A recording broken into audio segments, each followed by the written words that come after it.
Alrighty. Going out to Claire to pick up the old man and take him to Wally World so he can get some things. I don't know what. I don't know why. I don't really care. I do what I can do when I can do, and when I can't, well, I can't. And I can do this time. So, what I have come to finally conceptualize after many years of theorizing, what is a good way to raise kids. Now, there's no one size fits all for kids, love, shoe sizes, clothes sizes. So what I've come to learn is clearly there's going to need to be some flexibility. But what I feel like the default should be, if you don't need to do anything special, the default should be pretend as if you are a play actor that is doing descriptive play, as if you're working with somebody that's blind. So let's say if you're walking throughout your house, you should just randomly say, especially if you have a newborn baby, and I'd say it should be from about newborn to about 3 to 4 years old, or I guess when the kid starts learning the things they're saying, stop saying them because they're going to realize it. Now, it might be a little bit annoying because the kid's going to repeat it as much as you did, but the whole entire point of learning and building muscles, repetition.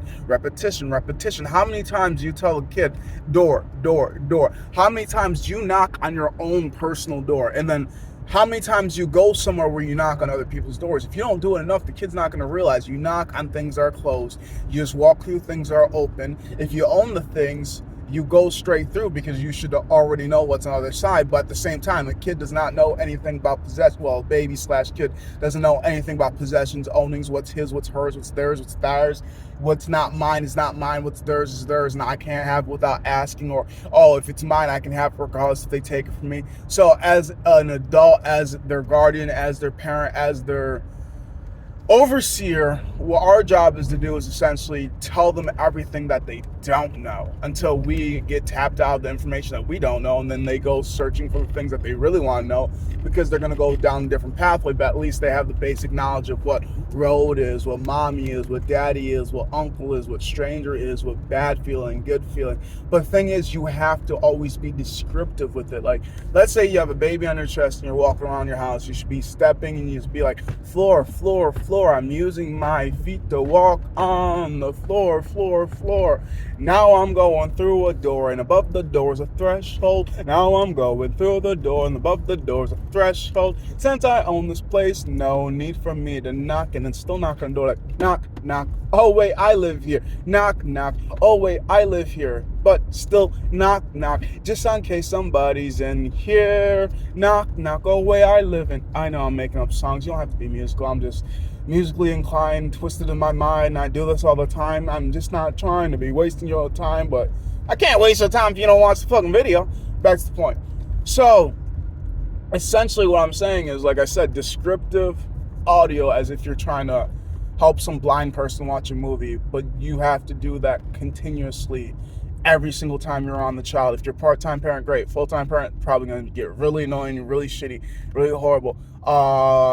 And like, I would also say when you're with the child and you're having conversations with people, or like you're having your, maybe like you're mumbling underneath your breath or stuff like that. Like, if you know somebody that you like to talk to, be like, oh, verbally be, oh, yay, it's somebody I like. Just loud enough for the baby to hear. Because like I said, the baby's going to be on your chest.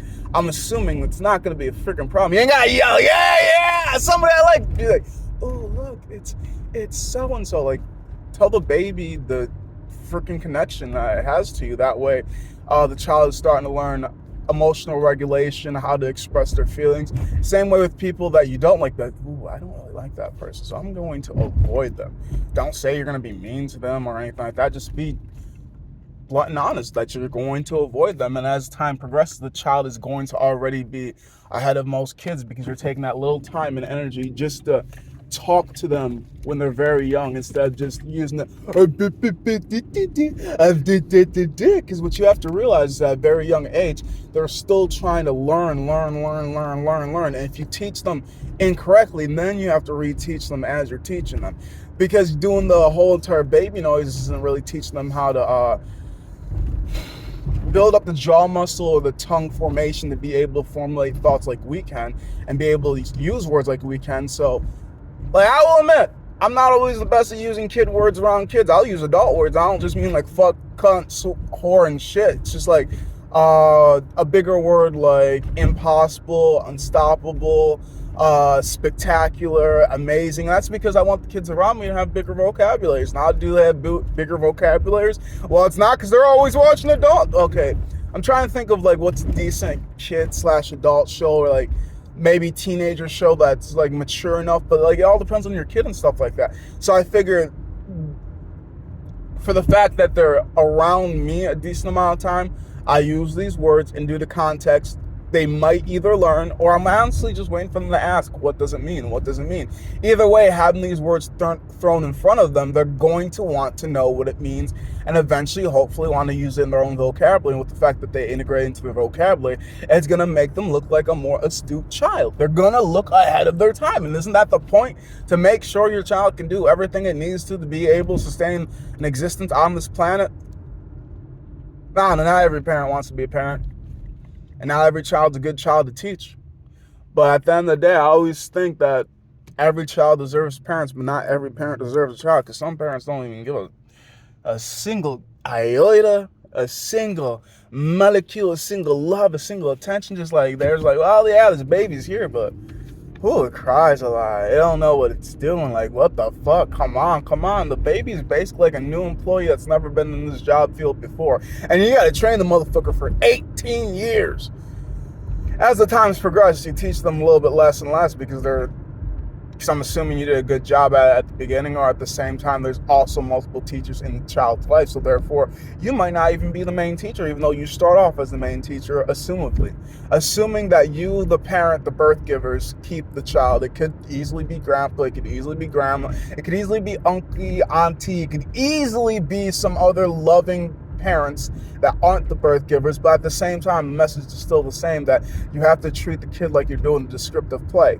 You tell them everything that's going on, and they still might have a bunch of questions. I don't know how to really dive that down, but at least at this point in time, I feel like if you start off very early, as soon as they're born and you have them walking around with you, they're going to ask less questions, and they might be more mannered by the time they get to 4 or 5 years old. And it's because you have to start them off very early. Their brains are malleable, moldable, which is why location is very key. What you allow your kids to have, what you allow your kids to see, because that might be them when they grow up.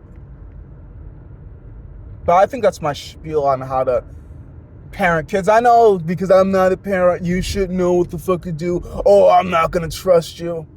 Yeah, you ain't got to trust me, but I'm just going to tell you, it's probably going to help you out in the longer run. And whenever the hell I get lucky enough to be blessed to have my own kids, whether they're adopted or biological, I'm going to use that exact same method, just because of all the years I've been around kids, whether they are abnormal mentally or quote unquote non-abnormal mentally. I figure, how are you going to get mad at somebody that you never took the time and energy to teach them how to do things correctly? And that's how I felt like in work instances. And then I realized, yeah, that still connects to kids too. So like, how am I going to be mad at a child when I didn't teach them, mommy and daddy didn't teach them, other aunties and uncles didn't teach them? So how am I going to be upset when I would assume that they should know better? But to assume, wow, don't we know ASS? Well, assume to make an ass out of you and me.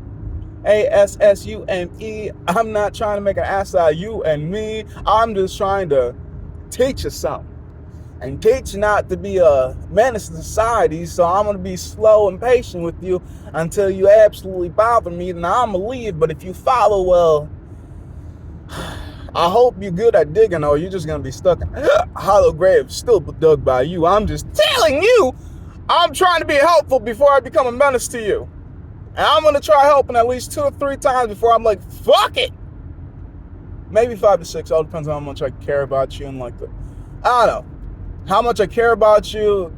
Sometimes I'll factor in the history I have with your family. If it's a good history, I'll give you some extra leniency. If it's a bad history, it's like, I thought you were going to be the black sheep, the one that's better than everybody else. But you're just like XYZ, ABC. I do realize you have a different identity, but to me, you're a carbon copy. It is what it is at the end of the day, and I'm just trying to give tips to others if they really want to. I don't think this has been tested. This just came up just because like I said, I've been thinking about it for a long motherflipping time, and I'm just like, why And I know it does seem crazy, it does seem weird, it does seem, uh, like I said, crazy, insane, and shit like that. But at the end of the day, people are renowned for their brilliance more or less because they didn't follow what everybody else did. It's because they did something different and it worked out better than anybody else has anticipated or ever thought it would be. Because they're like, no, that's just. Oh, he's where now? She's where now? They're doing what now? Oh my! Because they did what now? And they were what now? Going against the grain isn't always as bad as others make you want to believe it is.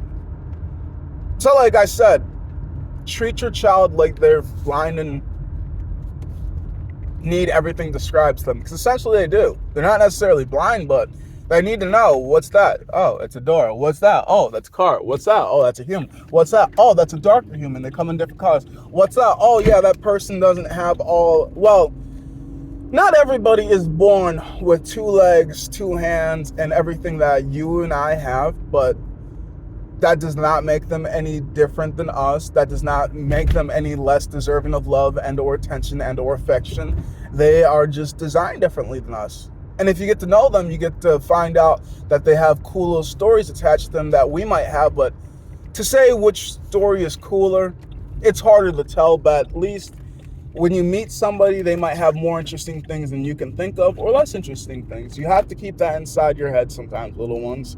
So, you guys gonna try it? 'Cause I definitely will.